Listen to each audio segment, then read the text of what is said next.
All right, so Jerreau, is that how you pronounce your name correct? It's Jerreau. Jerreau. Jerreau. Okay, cool. Thank you. All right, so Jerreau, so you released your visuals for Dries, which shows your deep appreciation and study of James Baldwin and his famous televised debates in the late 1950s and 1960s. Tell me what exactly inspired that idea, and why did you feel that it was necessary to put out those kind of visuals during this time? For me, I was at the time I was reading "The Fire Next Time" by James Baldwin, and just going through some of his interviews and just looking back at that time period. You usually never see like a black late night TV show host interviewing another black face on late night TV back in the 50s. So it was kind of like I just thought it would be unique to kind of put a spin on that and pair the inspiration that I got out of watching some of James Baldwin's interviews with late night performances, hence the dancers. And Dries is one of my go-to designers, so I just thought it just made sense to bring that element, all of those elements together. Growing up, was James Baldwin, prolific figure that you kind of drew inspiration from? Not necessarily, but just as you get older and as I just started to seek out knowledge and information for myself, and then just starting to see who the truth tellers really are in literature and in America. Like he's one of the figures that you have to be drawn to. So yeah, it's definitely in my adult life that he became a figure for me. Gotcha. All right. So it was mentioned that LeBron James is a fan of your music. How did you feel when? I know I think he's been a fan for a while. How did you feel when he was listening just recently to some of your work? Yeah, it's always a appreciative moment because it's one of them things where like having friends or people that like support your art. You just never know. Well, I don't put any expectation on it, So it's always a surprise or a shock, for lack of a better term, when you see like, Brian doing his A&R car ride, and it's honorable in the sense that like, this is the most famous athlete in the world, who does his craft at the highest level. Showing respect to someone else that he feels is doing the same in their craft. So, so it's definitely, it feels good to be acknowledged by somebody that's as good as what they do, telling you that you're good at your job too, Gotcha. You also released a custom tee that'll be, you'll be giving some of the portion of the proceeds to the Sickle Cell Disease Association to honor your late sister and mom who both passed from the disease. My sister actually has the disease. And I have the trait. So okay. That's really interesting. That was really interesting when I read that. What made you pretty much want to allow that custom tee to be the tee that you wanted to do the portion of proceeds for? Well, what kind of like when I was going through the process of the album, a lot of the ideas and the subject matter that I touch on happened. One, it happened before I lost my parent, and so as I'm listening through the project, it's almost like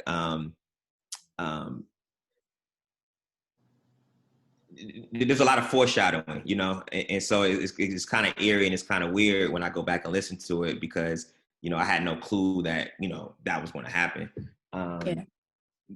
And just seeing how sickle cell has been or played a role in my life, and how it's affected people in my life, I just think it's definitely a disease that doesn't get talked about enough. and then I also think it's important to bring awareness to it, because a part of me feels like, you know, lifestyle change, diet change, a lot of that can help with easing the stress of sickle cell, you know. So I think Mhm. for me, it's just important to bring that awareness to it, and to aid people who do need, you know, assistance.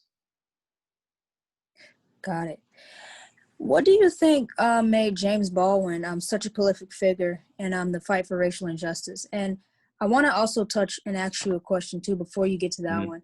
I want to say, do you think that artists, you know, like yourself, do you feel like you guys should have a role into speaking on racial injustices and things that are going on in the world, or should that be something that you should want to do if you decide to? It shouldn't be something that you should be pushed to do. Um, but how do you feel on that? Like, what do you think most artists, especially Black artists, Yeah. should? Um, that's a good one. I think I don't know how anybody can sit back um, and not speak to what they see when they turn on their TV or turn on Instagram or any social media platform.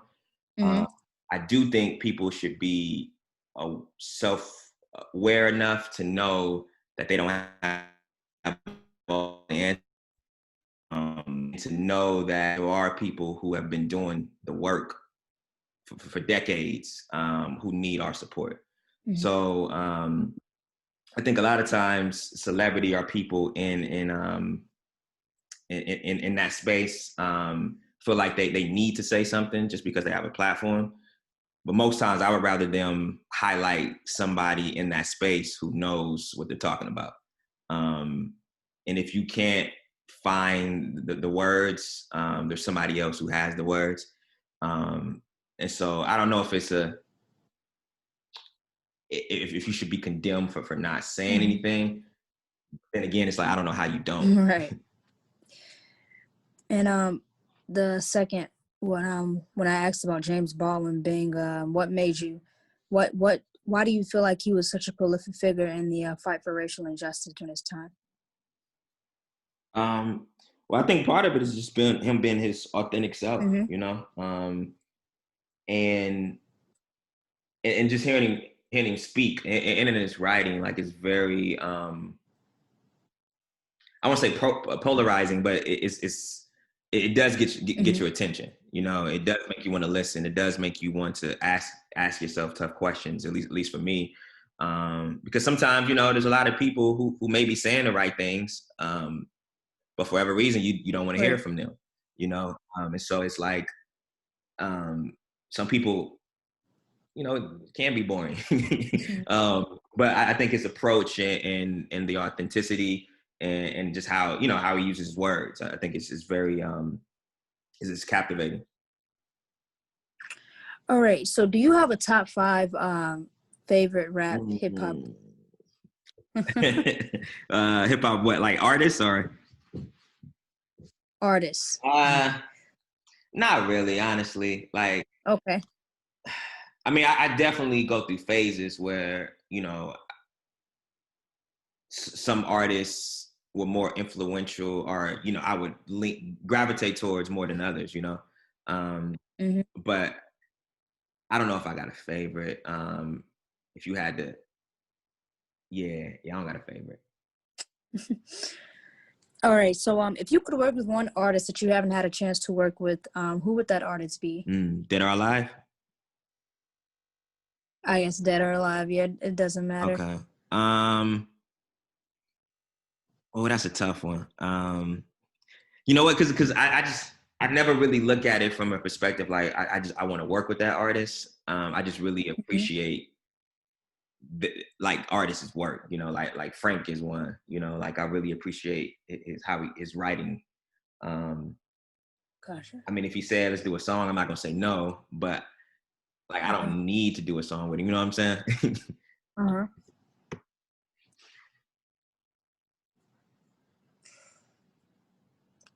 So no, like no artists that you want to work with. I'm gonna say I'm gonna stick with Frank. I'm gonna say Frank Ocean.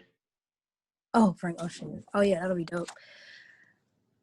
Cool. All right. So what upcoming what new things are coming for you in 2021 as far as music goes? Yeah. Well, right now I'm working on new music. I don't have a Mhm. timeline yet for how I'm going to roll it out. Mhm. And I don't know if it's going to be in a traditional album form. I'm just trying to see what makes the most sense for me and the people that Mhm. support me. Because it's just a different time. People are consuming art and Yeah. content differently. So, um, however I do it, I definitely don't want it to look like how I've been doing it. Yeah. So, Gotcha. All right. So my last question is basically a nod for our magazine because I write for Respect Magazine. hmm? I always every artist. What does the word respect mean to you? Like when you see that word or like when you hear it, what exactly are the meanings in your definition of that word? um, um, consideration. I think sometimes it's just not always about getting your point across or getting what you want, but being considerate of others. And I think that's definitely part of respect. All right. And I think that'll end our interview. Thank you so much for doing this interview with me and enjoy the rest of your day. Thank you. I appreciate all y'all. Yep. All right, have a good one.